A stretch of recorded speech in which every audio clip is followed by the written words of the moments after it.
Oh, happy Thursday, everybody. Oh, we've had a heck of a week. It's been hot as heck here in New Orleans. Getting there anyway. Telling you the pool's ready. Oh, well, I tell you what, we have an incredible show for you tonight. You're going to want to stick around.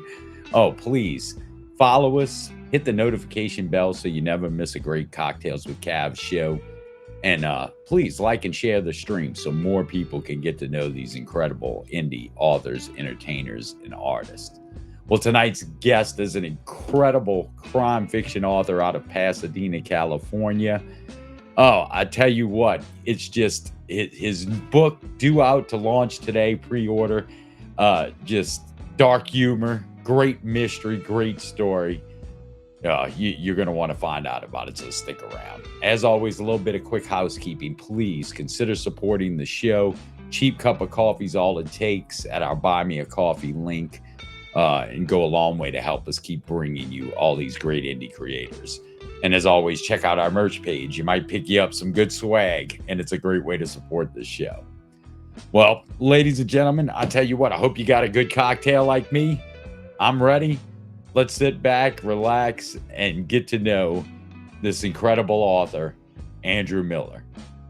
Oh, Andrew, my friend, I'm so glad you could finally make it here on Cocktails with Cav, buddy. I've been aching to have you on the show. How you doing, my friend? I'm doing great, man. Great to be here. I saw that you and Vern had a tropical shirt contest, and I tried to bring my tropical shirt game. I got my cat, John Wayne, right here.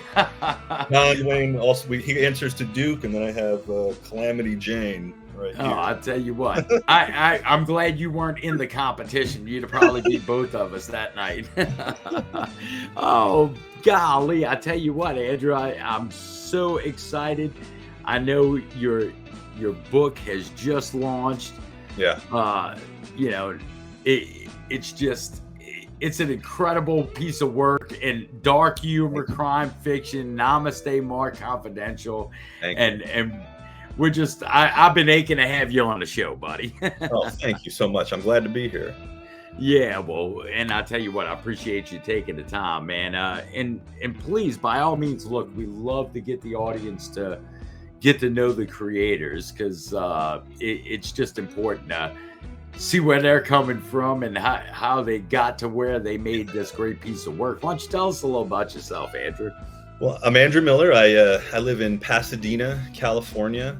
I'm originally from Ohio, but I've lived out here for quite a while. I kind of always growing up in Ohio, I loved crime fiction, and I always loved the crime fiction that was more focused in LA, and it sort of became like that like mysterious dark promised land that I didn't know anybody that lived in California. I didn't have any kind of connections, but I sort of like knew on some, instinctual level that I was going to move here someday. You mentioned the title of my book. That's a lot of crime fiction fans will recognize that's a reference to, there's a lot of crime stories that have confidential in the title, but the big one for me was LA Confidential by my hero, James Ellroy. And I came out here. I live in Pasadena. I've published quite a few short stories. I have one novella in an anthology called LA Stories, which is with my friends, the writers Alex Cizak and Scotch Rutherford. And those are three interconnecting stories set in LA in 1981. I love LA history. I love all the little details about what happened on this dark alley or behind this restaurant someday. I just love looking up that stuff and just kind of working that into my fiction. And then I had a short story in Jacked, which was the crime fiction anthology that Vern Smith edited. And that was just a really great experience. I had a story called Samurai 81. It was another one that was I went back to the early 80s for that one. It was about a secret society of Japanese American samurais in the 80s in LA. And that story was it was in the honor roll in the Mysterious Press anthology in 2023. And so that was really cool. It was just a really was a really positive experience working with Vern, working with Gary Anderson, the managing editor of Run Amok Books, and their editor Krista Windsheimer. And I started on a novel, and the reason I'm here today is for my novel, which is coming out from Run Amok Books. Yeah, well, I tell you what, it's creating quite a little bit of a stir. Have you always wanted to write, strictly crime fiction when you started, or? Pretty much, yeah. It's kind of like a genre for me that it just sort of encompasses all of the drama and even the humor and the comedy of life and love. You can put everything in a crime fiction story. There's like a famous quote from the author Joyce Carol Oates about James Ellroy, where she says he's the American Dostoevsky, like those big Russian novels where you get everything. He always found a way to do that, and because he was someone that was such a big influence to me, it was just that was the genre for me. There have been a few examples here and there, like I've done some minor film work and a few essays here and there where I kind of stray outside of that genre, but that's more like when I meet someone that's making a film and I like the director or the person that brought me on, and I want to have kind of like a friendly working relationship with them and do what I can to help them out. But it's more about I'm here to service their vision because they're really the ones that are kind of calling the shots in the final one. But as far as what I do for myself, yeah, it's definitely crime fiction. Crime fiction, like in the style that the author Dashiell Hammett is known to be the guy that the founder of. Not really Agatha Christie mysteries. There might be a mystery, but like for example in Vern's book Scratching the Flint, there's no mystery. It's a crime story, but you find out right away who the bad guy is. It's more just about the world, the environment, the characters, and hopefully in the case of my book, hopefully you get some laughs out of it too.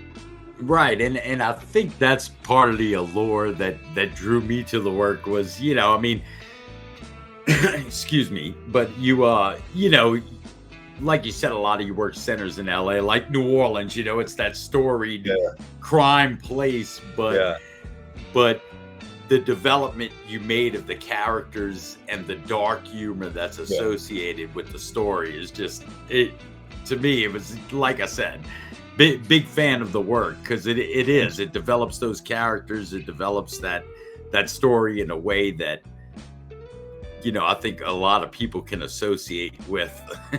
yeah, for sure.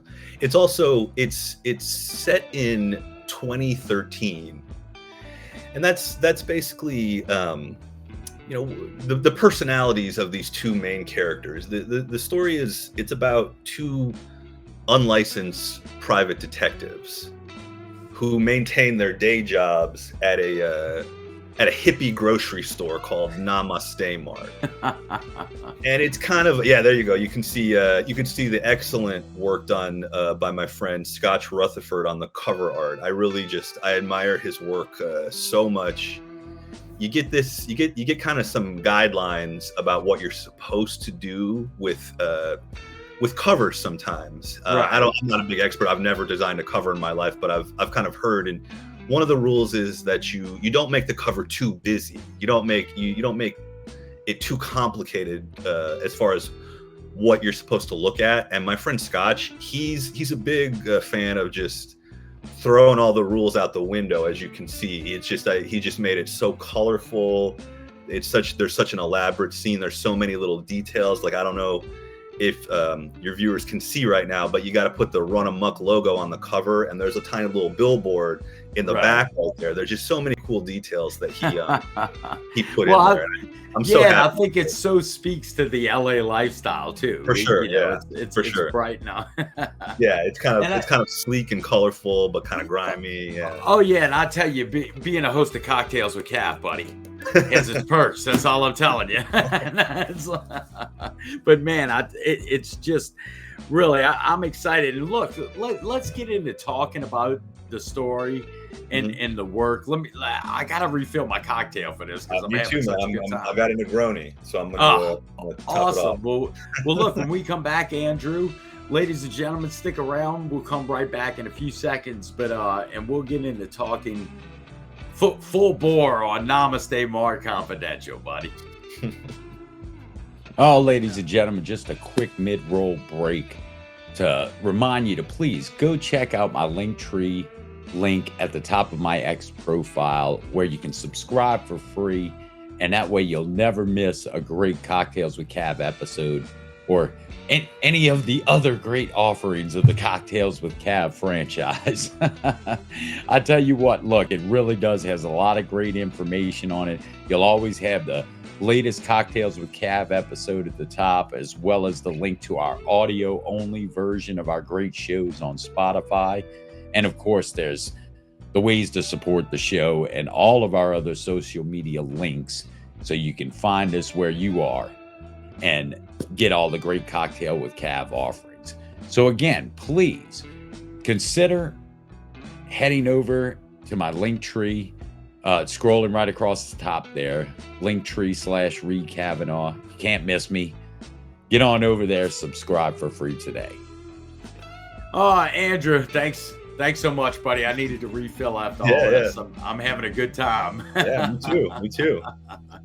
Oh, well, buddy, look, I tell you what, let's talk full bore about this work, because I really am excited about your launch that just occurred. The pre-orders going to be up, Namaste Mart Confidential, and just give us a good background about the story, because like I said, I'm way ahead of everybody else as the grand host of Cocktails with Cav. But well, a big element is I brought up earlier is, you can see it's Los Angeles in 2013, and so for one